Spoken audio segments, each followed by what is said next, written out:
I knew something wasn't right the moment I felt the stabbing pain in my side.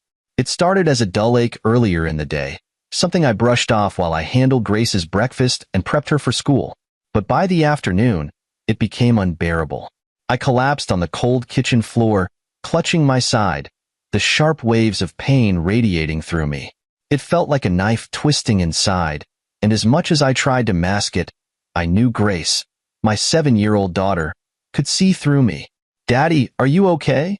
she asked, her tiny voice trembling as she stood a few feet away, her eyes wide with fear.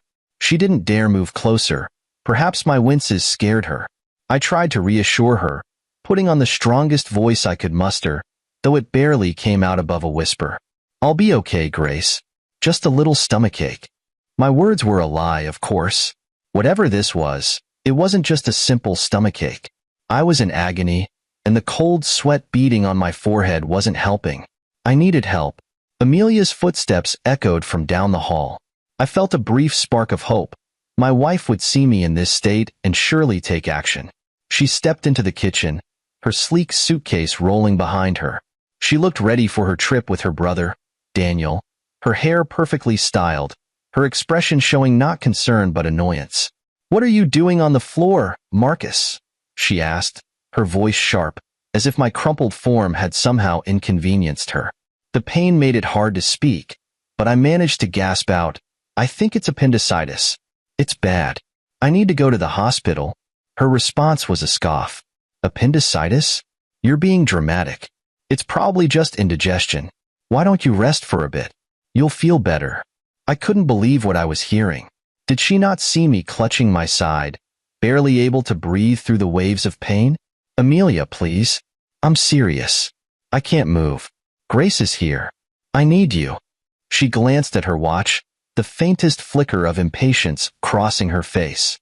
"Marcus, I don't have time for this. I can't miss my flight with Daniel. Just call Olivia or something. You'll figure it out." With that, she rolled her suitcase out of the kitchen and out of the house, leaving me there on the floor with Grace standing by, tears streaming down her face. "Daddy, don't be sick," she whimpered, finally rushing to my side and taking my hand in her small one. Her touch brought me comfort, but it also fueled my desperation. I couldn't let her see me like this for long. I had to do something. I fumbled for my phone with trembling hands, scrolling through my contacts until I found Olivia's name. My sister had always been there for me, and now, I had no choice but to lean on her again. When she picked up, her voice was a mix of confusion and concern. "Marcus, what's going on?" "Olivia," I rasped, the effort to speak draining me. "I think it's appendicitis. I can't move, and Grace is terrified. Amelia, she left. I need help." There was a brief silence on the other end before her voice came back, steady and firm. "Stay right there. I'm coming now. Just hold on." The relief I felt at her words was immense, but it was quickly overshadowed by a wave of anger and hurt. Amelia had abandoned me when I needed her the most. The woman I thought would always be my partner, my support, had chosen her trip over me, over Grace. As I leaned back against the cold tile, clutching Grace's hand while we waited for Olivia, one thing became clear. This wasn't something I could just forget or forgive. Amelia's decision to leave me in this state spoke louder than any argument we'd ever had. It wasn't just about the pain in my side anymore. It was about the fracture in our marriage, one I wasn't sure could ever be repaired. When Olivia arrived minutes later, rushing in and helping me to my feet, I felt a surge of gratitude for her. But even as she helped me into her car and drove us to the hospital, I couldn't shake the bitter truth Amelia's actions had revealed. I couldn't rely on her when it truly mattered. And that realization was a wound deeper than anything happening in my body. Lying in that hospital bed, staring at the sterile white walls and listening to the rhythmic beeping of the machines, I felt a strange mix of relief and anger. Relief because the surgery had been successful. My appendix had been on the verge of rupturing, the doctor said. If I had waited any longer, the situation could have been life-threatening. And anger because the person who should have been there for me, who should have rushed me to the hospital herself, wasn't. Amelia hadn't called. Not once. Not even to check if I was alive. My sister Olivia had stepped up without hesitation. She'd driven me to the hospital, stayed with Grace until my parents arrived, and even updated them on my condition while I was in surgery. She did everything Amelia should have done, but didn't. When I woke up, Olivia was there by my side, looking worried but relieved to see me awake. "You scared us, Marcus," she said softly, her hand resting on mine. I smiled weakly, the effort exhausting. "Thanks for being here, Olivia. I don't know what I would have done without you." She smiled back, but it didn't reach her eyes. "Don't thank me. This is what family does. I don't understand why Amelia didn't stay. I mean, Marcus, this is serious." "You could have," she stopped herself, shaking her head. "Never mind." Her words hung in the air long after she left the room. I knew what she wanted to say. I'd been thinking it myself. Amelia's absence wasn't just a moment of poor judgment. It was a betrayal. A betrayal of the vows we took, of the promises we made to always stand by each other. The doctor came in later to check on me, explaining how close I'd come to a major emergency. I nodded along, but I wasn't really listening. My mind was stuck on Amelia. I replayed the moment in the kitchen over and over, her dismissive words like daggers in my chest. When my parents arrived with Grace, her face lit up the moment she saw me. She ran to my bedside, climbing up carefully so she could sit beside me. "Daddy, are you all better now?" she asked, her little hands gripping mine tightly. I pulled her into a hug, holding her as tightly as I could manage. "I'm getting there, sweetheart. I'll be okay." Her presence was comforting, but it also reminded me of the responsibility I had. I couldn't let her grow up in an environment where she learned that neglect and indifference were acceptable. My parents stayed quiet, but their faces spoke volumes. My mom, always so reserved, looked like she wanted to say something. My dad, on the other hand, was fuming. "Marcus, where's Amelia? Why isn't she here?" he finally asked, his voice low and controlled, though I could sense the anger simmering beneath. I hesitated. "She's away, on a trip with Daniel." That was all it took for my dad to explode. "A trip? While you're in the hospital? Does she even know how close you came to?" "Dad, please," I interrupted, not wanting Grace to hear the argument brewing. "Let's not do this now." He looked like he wanted to argue, but my mom placed a hand on his arm, silently urging him to back down. The next few days were quiet. My parents took care of Grace while I recovered, and Olivia visited often to make sure I was okay. Amelia? Nothing.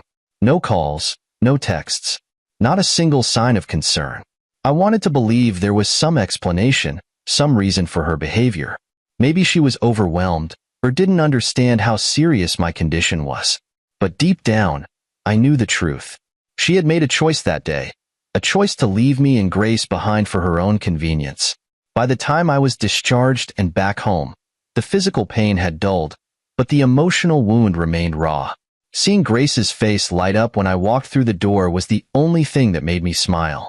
"Daddy, you're back," she cried, running into my arms. "You're not sick anymore, right?" "I'm much better now," I said, holding her close. But even as I said it, I knew that better was a relative term. Physically, I was healing. Emotionally, I was unraveling. Amelia's absence during my time of need wasn't something I could just shrug off. It had left a mark, a deep cut that I couldn't ignore. As I tucked Grace into bed that night, I sat by her side, stroking her hair as she drifted off to sleep. I thought about the promises I had made to Amelia when we got married, about the family we were supposed to be building together. And then I thought about her suitcase rolling out of the kitchen, her dismissive words echoing in my ears. I didn't know what I was going to do yet, but one thing was clear. Something had to change. I couldn't keep living like this, half supported, half loved. Amelia had made her choice. Now, I had to figure out mine. By the time Amelia returned from her trip, I thought I had prepared myself for the conversation we were about to have. I thought I'd worked through the anger and disappointment, but the moment the front door banged open and her voice filled the house, all those emotions came flooding back. "Marcus, why didn't you pick us up yesterday? Daniel and I had to spend extra on a taxi and train fares," she yelled, her frustration echoing down the hall. I was in the living room with Grace, helping her color a picture she'd been working on. Amelia stormed in, her suitcase trailing behind her, Daniel right on her heels. Both of them looked indignant, as if I'd somehow wronged them. I stood up slowly, my body still recovering from the surgery. "Welcome back," I said, my voice cold and steady. "Must have been a tough trip." Amelia stopped in her tracks, her expression shifting to surprise at the tone in my voice.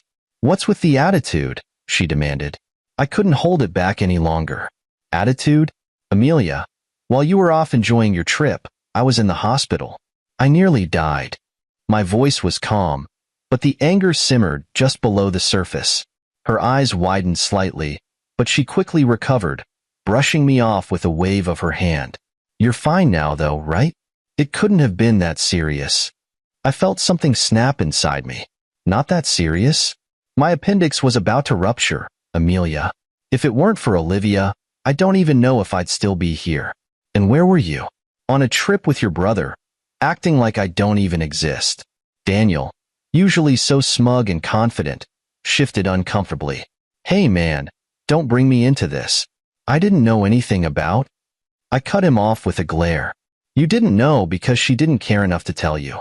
You both abandoned me when I needed you the most." Amelia's face reddened. "You're being dramatic. You always make a big deal out of nothing." Before I could respond, the front door opened again. I turned to see Olivia walking in with my parents and Amelia's parents right behind her. I'd called them earlier, explaining everything, and they had all agreed to come. Now, as they filed into the room, the air grew heavy with tension. "What's everyone doing here?" Amelia asked, her voice faltering slightly as she took in the stern expressions on their faces. My dad was the first to speak. "We're here because Marcus told us what happened." "Amelia, how could you leave him like that? How could you leave your husband and your daughter alone when he was in so much pain?" Amelia looked around, clearly taken aback by the collective disappointment directed at her. I didn't know it was that serious," she said weakly. "That's not an excuse," Olivia snapped, her voice sharp. "You didn't even bother to check. You just left. And let's not pretend this is the first time you've put your own plans above your family." Daniel, who had been trying to stay out of the conversation, finally spoke up. "Look, maybe she made a mistake, but it's not like Marcus was dying." "Enough," my mom said firmly, cutting him off. "This isn't just about what happened this time. It's about a pattern of behavior. Amelia, you've been putting Marcus and Grace last for a long time now, and we're tired of watching it." Amelia's parents, who had been silent until now, looked at their daughter with a mix of sadness and disappointment. "Amelia," her mother began, "we raised you to take care of your family, to be there for them. What you did, it's not right." Amelia crossed her arms defensively, her gaze darting between everyone in the room. "So what? You're all just going to gang up on me now? I made a mistake, okay? It's not the end of the world." "It is for me," I said quietly, but firmly. The room fell silent as I met her gaze. "Because this isn't just about one mistake. It's about every time I've had to pick up the pieces while you prioritized your own wants over our family. It's about the fact that I can't trust you to be there when it really matters." Amelia opened her mouth to respond, but nothing came out. For once, she didn't have a quick retort or a dismissive comment. She just stood there, staring at me as the weight of my words sank in. The silence was broken by my dad, who turned to Amelia's parents. "You should talk to your daughter. Because if something doesn't change, I don't see how this marriage can survive." With that, the meeting ended. One by one, everyone left, their disappointment hanging in the air like a storm cloud. Amelia didn't say a word as she walked to the bedroom, slamming the door behind her. Daniel muttered something about heading home and left without another word. I sat back down with Grace, who had been quietly watching from the couch. She climbed into my lap and wrapped her arms around me. "It's okay, Daddy," she whispered. "I'm here." And in that moment, I realized she was the only person I could count on. Something had shifted, and there was no going back. Amelia's actions had pushed us to the edge, and now it was up to me to decide what came next. The days after the confrontation felt like walking through a fog. Amelia tried to act as if nothing had happened, but the silence between us was thick and oppressive. She avoided me, which was fine. I didn't have much to say to her. The damage was done, and there was no undoing it. I spent my time reflecting, replaying every moment of our marriage in my head. I thought about the times I had been there for her without hesitation, supporting her through every challenge, big or small. And then I thought about how she had walked out on me, dismissing my pain as if it were nothing, leaving Grace and me to fend for ourselves. It wasn't just one moment of neglect. It was the culmination of years of feeling like I came second, or even third, to her wants and her brother's demands. This wasn't a marriage anymore. It was a partnership in name only. One evening, as Grace was asleep and the house was quiet, I sat at the dining table with a folder in front of me. Inside were the divorce papers I had picked up earlier that day. I hadn't told anyone yet, not my parents, not Olivia, because I needed to be certain. Amelia walked into the room, her phone in hand, scrolling as if she didn't have a care in the world. When she saw me sitting there, she paused. "What's with this serious face, Marcus?" I looked up at her, my heart pounding in my chest. I had rehearsed this moment in my head, but now that it was here, I felt a lump forming in my throat. Still, I pushed through. "We need to talk." She sighed dramatically, setting her phone down on the counter. "What now? Can't we just move on from all this?" I slid the folder across the table toward her. "No, Amelia, we can't just move on. I've thought about this, and I can't do it anymore. I want a divorce." For a moment, her face froze in disbelief. Then she let out a laugh, cold, harsh, and mocking. "A divorce? Don't be ridiculous, Marcus. You're overreacting. You always do." I leaned forward, my hands resting on the table to steady myself. "This isn't an overreaction, Amelia. This is me finally standing up for myself and for Grace. You've made it clear where your priorities lie, and they're not with us. I can't keep living like this." Her expression shifted, anger replacing the mockery. "Oh, so you think you can manage without me? Do you have any idea how hard it'll be out there? You're not exactly rolling in money, Marcus." Her words were meant to wound, but I didn't flinch. I had anticipated this. I'd rather struggle every day than spend another moment feeling invisible in my own marriage. At least I'll know I'm doing it for Grace, not for someone who doesn't care. Amelia's eyes narrowed, her face twisting into a sneer. "Fine, go ahead. Divorce me. Let's see how well you do on your own. Don't come crawling back when you realize what a mistake you've made." Her arrogance only solidified my decision. "This isn't a mistake, Amelia. Staying would be the mistake. And for the record, I'm not crawling back.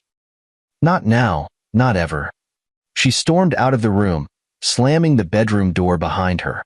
I stayed at the table for a long time, staring at the papers in front of me. Part of me felt relief. Finally, I was taking control of my life.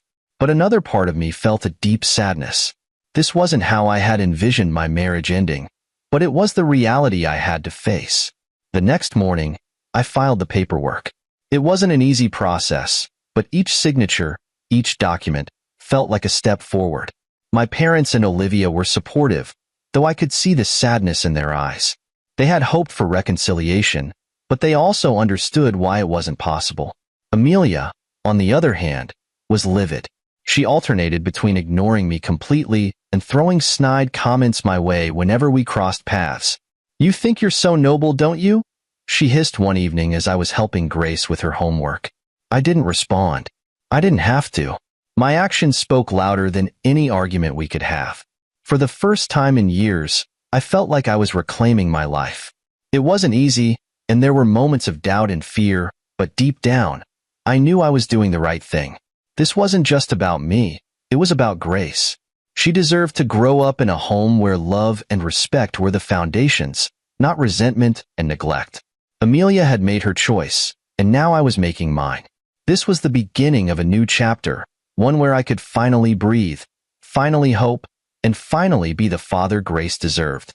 The road ahead was uncertain, but I was ready to face it, one step at a time. Filing for divorce was one thing. Dealing with the aftermath was something else entirely. The process itself was grueling, not just because of the legalities, but because of Amelia's relentless efforts to undermine me. She wasn't just angry. She was determined to make me regret my decision, and she wasn't pulling any punches. At first, she played the victim, painting me as the unreasonable one. Marcus just decided he couldn't handle being a husband anymore, she told our mutual friends, conveniently leaving out the part where she'd left me on the kitchen floor in agony. Some of them believed her, others didn't, but I couldn't afford to waste energy defending myself. My focus had to stay on Grace and our future. Amelia's tactics escalated quickly. She became dismissive during mediation meetings, shrugging off agreements and refusing to compromise on anything. "I want the house," she declared during one of the first sessions, her tone cold and final. "You can find somewhere else to live." I didn't argue. I wasn't about to fight for a house that no longer felt like a home. My priority was ensuring stability for Grace, not clinging to material things that had lost their meaning. But her next move was harder to stomach. "You're not fit to have full custody," Amelia announced during another meeting, her words sharp and calculated. "You can barely manage on your own, and Grace needs consistency." Her audacity stunned me. The same woman who had left me to fend for myself during a medical emergency was now questioning my ability to care for our daughter. "Amelia," I said, keeping my voice as steady as I could, "Grace needs someone who puts her first. That's never been you." The mediator tried to keep things civil, but it was clear that Amelia wasn't interested in resolution. She wanted to punish me. Every comment, every demand, was designed to push me to my breaking point.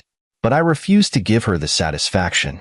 Instead, I leaned on the support system I'd always had, my parents, Olivia, and even a few close friends who saw through Amelia's facade. Olivia became my rock during this time, helping me navigate the legal maze and reminding me of why I was doing this. "Don't let her wear you down," she said one evening as we worked through paperwork at my kitchen table. "You're stronger than she thinks." I clung to those words during the hardest moments, like the day Amelia decided to involve Grace. "Daddy wants to take you away from me," she told her, tears streaming down her face in a performance worthy of an Oscar. Grace, confused and scared, came to me later that evening. "Daddy, is that true? Do you want me to live with you and not Mommy?" Kneeling in front of her, I held her hands and looked into her wide, innocent eyes. "Sweetheart, I want you to be happy and safe. That's all I've ever wanted. No matter what happens, I'll always be here for you." It wasn't easy watching Grace try to make sense of the situation, but I knew I had to remain patient and steady for her sake. The divorce wasn't just about ending a marriage. It was about creating a healthier, more stable life for my daughter. As the weeks turned into months, Amelia's facade began to crack. Her arrogance gave way to frustration as she realized I wasn't backing down. The community started to take notice, too. Stories of her neglect and selfishness began to circulate thanks to Olivia and a few well-placed conversations. Amelia had always cared about appearances, and now those appearances were crumbling. Despite everything, I stayed focused on moving forward. I found a smaller, cozier place for Grace and me, a rental that felt more like a fresh start than the house ever had. I also began building a routine that gave Grace the consistency she needed. School drop-offs, homework sessions, bedtime stories. These small moments became the foundation of our new life, a reminder of what I was fighting for. The legal process was exhausting, but each step felt like progress. Every signed document, every agreement reached, brought me closer to freedom. Amelia's attempts to intimidate me no longer had the power they once did. I could see her for who she really was, a woman desperate to control a situation that was slipping through her fingers. One day, during yet another heated meeting, Amelia leaned across the table and sneered, "You think you're winning, don't you? You think you're so noble. But let me tell you something, Marcus. You'll regret this. You're nothing without me." Her words stung, but I didn't let it show. Instead, I met her gaze and replied, "I'd rather struggle every day than spend another moment in a marriage where I feel invisible. This isn't about winning, Amelia. It's about doing what's right for Grace and me." For the first time, I saw something flicker in her eyes. Fear, maybe, or the realization that she couldn't control me anymore. Whatever it was, it didn't last long. She quickly masked it with a scoff and leaned back in her chair, but I knew I'd struck a nerve. The divorce wasn't finalized yet, but I could feel the tide shifting.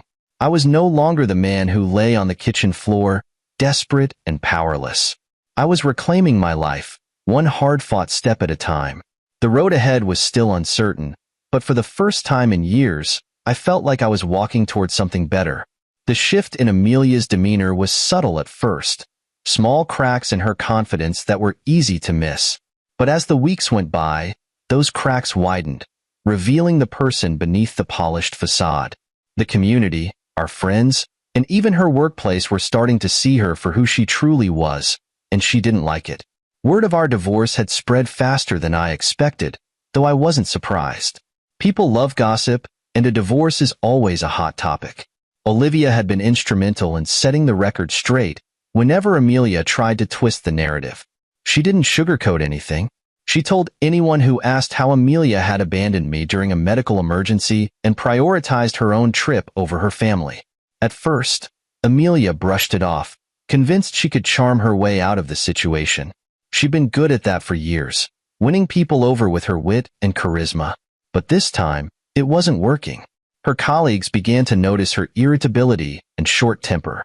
Friends who once admired her started distancing themselves, their smiles becoming polite but strained. Amelia's brother, Daniel, wasn't faring much better. The two of them had always been thick as thieves, but even their bond was showing signs of strain. One evening, while picking Grace up from a playdate, I overheard them arguing outside his apartment. "You're the reason everything's falling apart," Daniel shouted, his voice loud enough for the entire block to hear.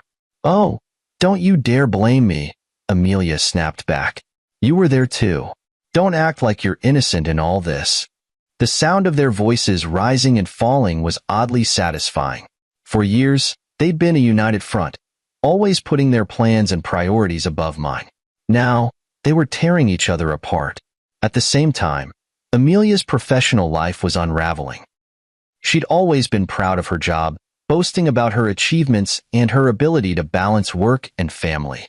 But the truth was, her neglectful behavior at home was starting to bleed into her work. Deadlines were missed, meetings were forgotten, and her once impeccable reputation began to crumble.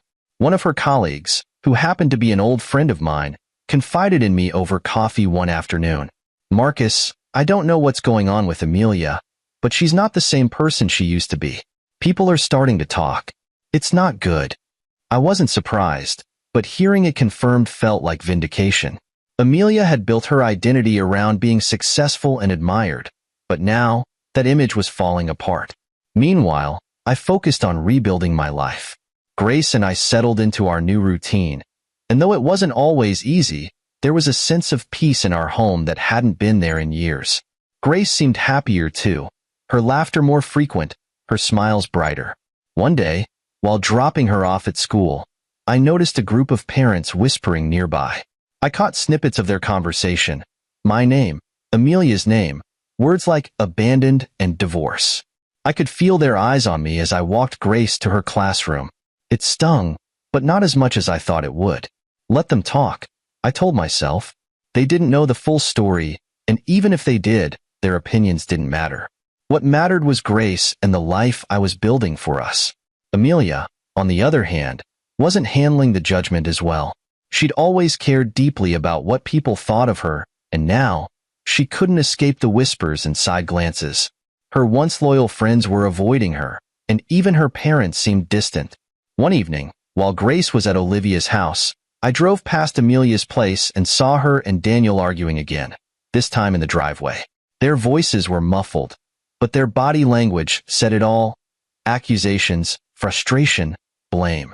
The two people who had once been so united were now at each other's throats, each trying to shift responsibility for the mess they'd created. The following week, I heard through the grapevine that Amelia had been demoted at work. Her boss had apparently grown tired of her declining performance and decided it was time for a change. For someone like Amelia, whose identity was so tied to her career, it was a devastating blow. I didn't feel sorry for her. Not anymore. She had made her choices, and now she was facing the consequences. The final nail in the coffin came during a school event. Grace's teacher had invited parents to join a small celebration in the classroom. Amelia showed up late, looking frazzled and out of place. When she tried to engage with the other parents, they offered her polite smiles but quickly moved on. I stood near the back, watching as she realized the warmth and admiration she'd once received were gone. She caught my eye, her expression a mix of anger and sadness, but I didn't look away.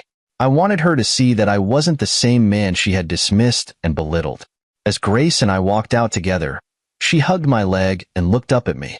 "Daddy, I'm glad you were here," she said with a bright smile. "I'll always be here, sweetheart," I replied, lifting her into my arms. Amelia had spent years tearing me down, but now, she was the one crumbling.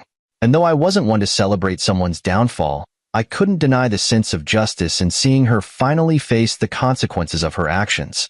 She had made her choices, and now, so had I.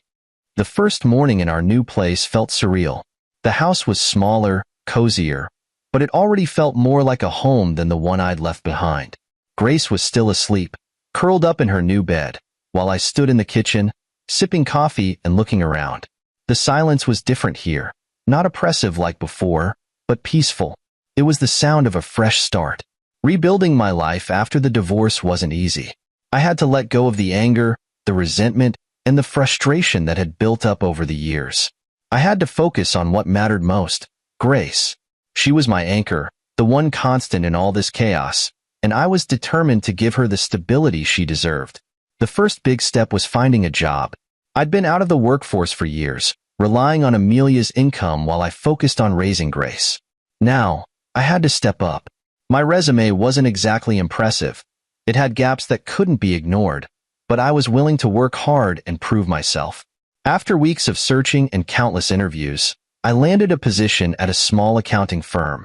The owner, Clara, was a single mother herself, and she understood the challenges I was facing. "We'll take it one step at a time," she said during my final interview. "You'll find your rhythm, and we'll be here to support you." The job wasn't glamorous, but it was steady, and the environment was welcoming. I worked hard, learning as much as I could, and over time, I started to feel confident again. I wasn't just surviving. I was building something meaningful for Grace and me. Grace, for her part, adapted quicker than I expected. She loved our new neighborhood, especially the park just a block away. She made friends easily, her laughter filling the air as she played on the swings or chased butterflies. Seeing her happy reminded me why I was doing all this. One evening, as we sat on the living room floor eating pizza, Grace looked up at me and said, "Daddy, I like it here. It feels like home." Her words brought tears to my eyes. I leaned over and kissed her forehead. "I'm glad, sweetheart. This is our home now." Of course, not everything was perfect. The whispers and gossip in the community hadn't stopped. At school drop-offs and pickups, I could feel the judgmental stares and hear the hushed conversations. "That's Marcus," they'd say. "You know, the one who got divorced. His wife left him." It hurt, but I refused to let it affect me. Grace needed me to be strong, and I wasn't about to let small-minded people bring me down. Olivia, as always, was my biggest cheerleader. She'd call me after hearing some new rumor and laugh it off. "Let them talk," she'd say. "You're doing great, and that's all that matters." Amelia's downfall continued, though I tried not to dwell on it. I heard from mutual acquaintances that her workplace had demoted her, and she was struggling to maintain the lifestyle she'd once flaunted. Daniel had distanced himself from her, and even her parents were less involved in her life. She was becoming a shadow of the person she once was. One day, while picking Grace up from school, Amelia showed up. She looked worn out, her usual polished appearance replaced with tired eyes and a forced smile. Grace ran to me first, hugging me tightly before turning to her mother. "Hi, Mommy," she said hesitantly. Amelia knelt down and hugged her, but the interaction felt strained. She glanced at me, her expression unreadable. "Marcus, can we talk?" she asked quietly. I nodded, stepping to the side while Grace played nearby. "What's on your mind?" I asked, keeping my tone neutral. She hesitated, looking down at her hands. I wanted to say I'm sorry. For everything." The words caught me off guard. Amelia wasn't one to admit fault, let alone apologize. But as much as I wanted to hear those words years ago, now they felt hollow. Too little, too late. "I appreciate that," I said, my voice steady. "But things are different now. Grace and I are moving forward, and I need to focus on that." She nodded, her shoulders slumping slightly. "I understand." As she walked away, I felt a strange mix of emotions: relief, sadness, and closure. For the first time, I truly felt like I was leaving the past behind. In the weeks that followed, life settled into a new rhythm. Work became more fulfilling as I grew in my role, and Grace thrived in her new environment. Our home was filled with laughter and love, a stark contrast to the tension and neglect we'd left behind. One evening, as I sat by the window watching Grace play in the yard, I reflected on how far we'd come. The road had been tough, filled with pain and uncertainty, but it had led us here, a place of peace and hope. I wasn't the same man I'd been when this journey began. I was stronger, more confident, and finally free to build the life Grace and I deserved. Rebuilding a life from the ground up isn't easy, but it's worth it. And as I watched Grace's laughter fill the air, I knew I'd made the right choice. We were finally home. The quiet of the evening was something I hadn't realized I missed until it became a regular part of my life. Grace was asleep in her room, her soft breathing the only sound in the house. I sat by the window, a cup of coffee in my hands, staring out at the stars. The past few months had been a whirlwind of emotions, challenges, and change, but sitting there in the stillness, I felt something I hadn't felt in a long time: peace. I thought back to where it all started: the cold kitchen floor, the pain ripping through my body, and the realization that Amelia wasn't coming back to help me. That moment had been a wake-up call, forcing me to see the truth I'd been ignoring for years. Our marriage had been crumbling for a long time, but I'd convinced myself that things would get better. They never did. It wasn't just about Amelia leaving me in that moment of need. It was about the countless other times she prioritized herself, her brother, or her career over our family. It was about the dismissive remarks, the indifference, and the way I always felt like an afterthought. I had spent so much time trying to hold everything together that I hadn't realized how much of myself I'd lost in the process. But now, sitting here in this small, cozy home with Grace sleeping peacefully in the next room, I realized how far I'd come. I wasn't the man who had begged for scraps of attention or understanding. I wasn't the man who had settled for being invisible in his own marriage. I was someone new, someone stronger. The road to this point hadn't been easy. The divorce proceedings had been brutal, with Amelia fighting me every step of the way. She had tried to tear me down, questioning my ability to parent Grace, mocking my decision to leave her, and spreading lies to anyone who would listen. But through it all, I held firm. Not because it was easy, but because I knew what I was fighting for: a better life for Grace and me. And now, here we were, living that better life. It wasn't perfect. There were still whispers and judgment from the community, and there were days when the weight of it all felt like too much. But every time I saw Grace's smile, heard her laugh, or watched her thrive in our new environment, I knew I'd made the right choice. Reflecting on Amelia's downfall, I couldn't help but feel a sense of vindication. She had always been so sure of herself, so convinced that she was untouchable. But the cracks in her facade had been exposed, and now she was the one struggling to keep up appearances. I didn't revel in her pain, but I couldn't deny the satisfaction of seeing her face the consequences of her actions. Still, this wasn't about her anymore. It was about me, about Grace, and about the life we were building together. I thought about all the little victories we'd had in the past few months: Grace making new friends at school, my first paycheck from my new job, the nights we spent curled up on the couch watching movies. These moments, as small as they seemed, were everything. They were proof that we could move forward, that we could find happiness and stability on our own.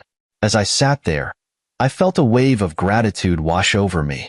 For Olivia, who had been my rock through all of this. For my parents, who had stepped in when I needed them the most. For Grace, whose resilience and joy reminded me of why I was fighting so hard. And even for myself, for finding the strength to leave a toxic situation and start over. I took a deep breath, letting the cool night air fill my lungs. The future was still uncertain, but for the first time in a long time, that didn't scare me.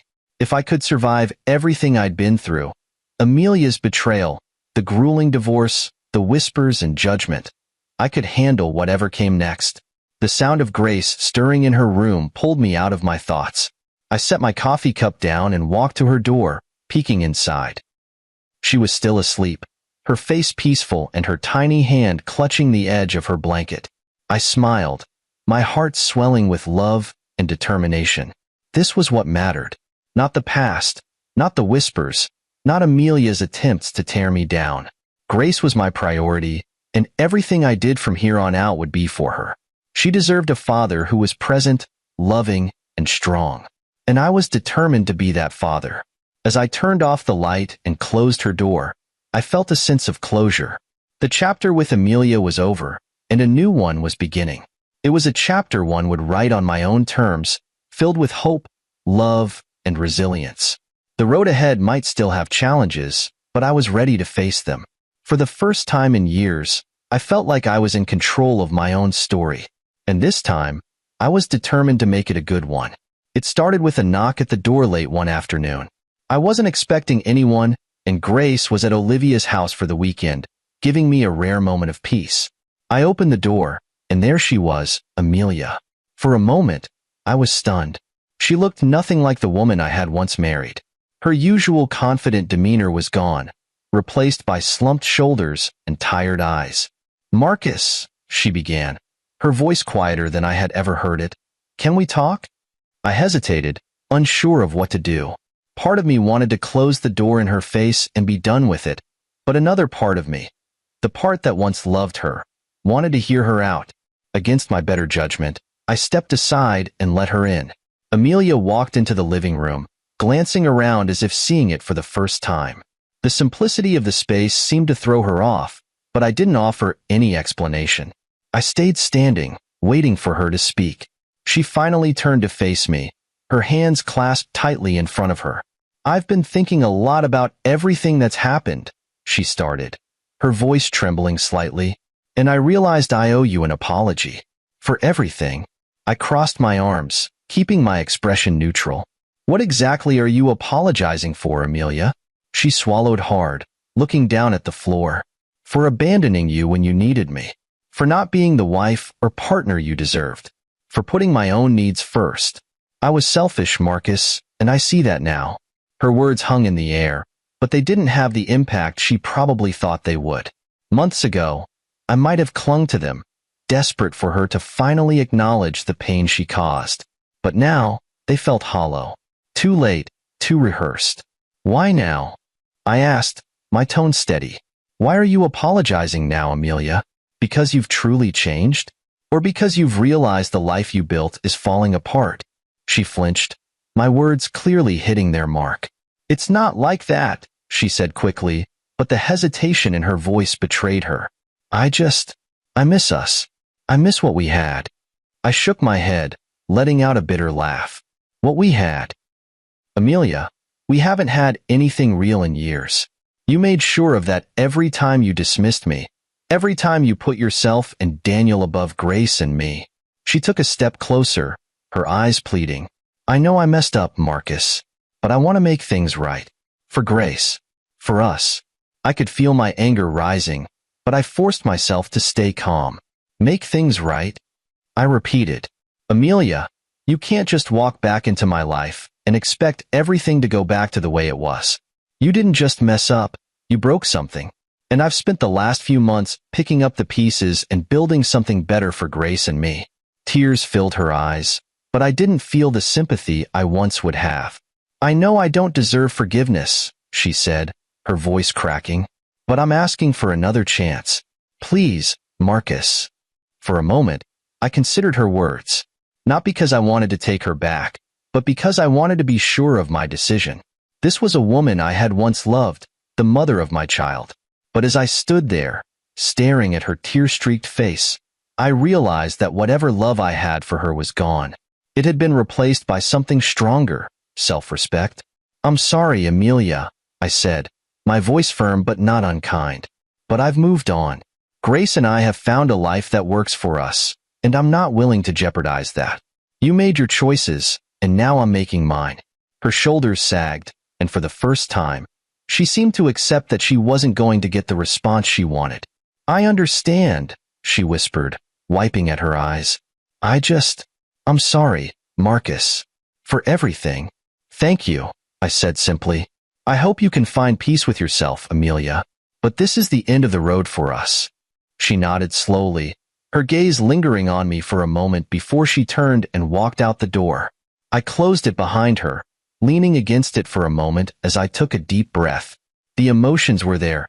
Anger, sadness, even a small flicker of pity, but they didn't consume me. Instead, I felt a sense of closure. This chapter of my life, with all its pain and heartache, was finally over. When Grace came home later that evening, her laughter filled the house as she told me about the adventures she had with Olivia. I listened intently, my heart full as I realized just how far we had come. Amelia's attempt at reconciliation was a reminder of the past, but it didn't define our future. Grace and I were moving forward, step by step, into a life that was brighter and stronger than anything I could have imagined. Amelia had been a part of my story, but now, I was the one writing the next chapter. And I wasn't looking back.